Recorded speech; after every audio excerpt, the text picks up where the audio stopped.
Yang berbahagia Datuk Syed Kamaruzaman bin Syed Kabir, Pengerusi Majlis Agama Islam Wilayah Mustafa. Jadi alhamdulillah teman sekali, marilah kita sama-sama memanjatkan kesyukuran kehadrat Allah Subhanahu Wa Taala, dan dengan izin dan rahmat dari jua kita dipertemukan dalam majlis yang penuh barakah ini untuk majlis penyerahan watikah pengistirahan mendirikan solat Jumaat Surau Al-Amir Menara di KL 2 yang dilangsungkan pada penghulu segala hari Jumaat 15 Mei 2026 bersama dengan 27 Zulkaidah 1447 Hijrah.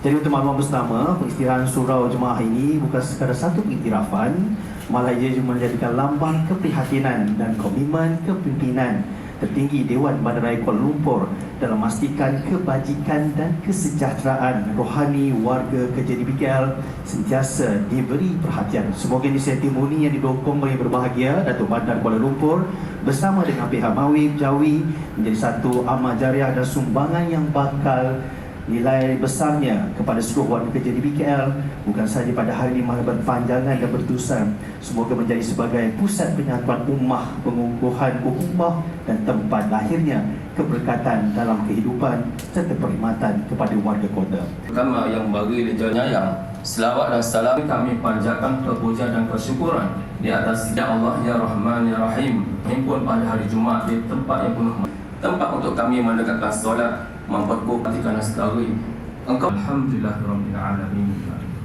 Mari kita panjangkan setinggi-tinggi kesyukuran pada Allah SWT kerana pada hari ini kita dapat berhimpun di dalam majlis penyerahan watikah pengisytiharan diri Jumaat bagi Surau Al-Amin yang telah mendapat persetujuan untuk mendirikan solat Jumaat.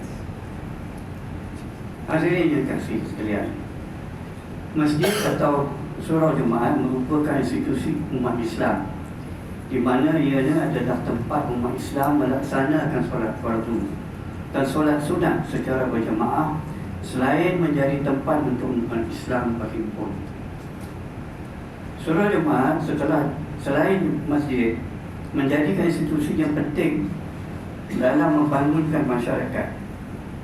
Surau Jumaat berperanan sebagai ejen untuk menyatukan masyarakat dan membantu menyelesaikan urusan mereka.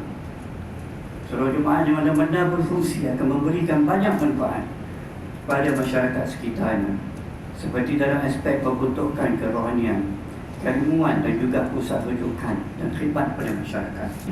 Pentingnya institusi ini pada masyarakat, maka keputusan Surau Jumaat yang dilantik oleh Majlis Agama Islam dan Persekutuan dan semua jemaah perlu memaksimalkan peluang yang ada bagi menzahirkan peranan Surau Jumaat. Yang pertama, memasang niat untuk ikhlas mencari keridhaan Allah dalam mengimarahkan umat Allah. Kedua, menghidupkan Surau Jumaat dari masa daripada solat dan lain-lain.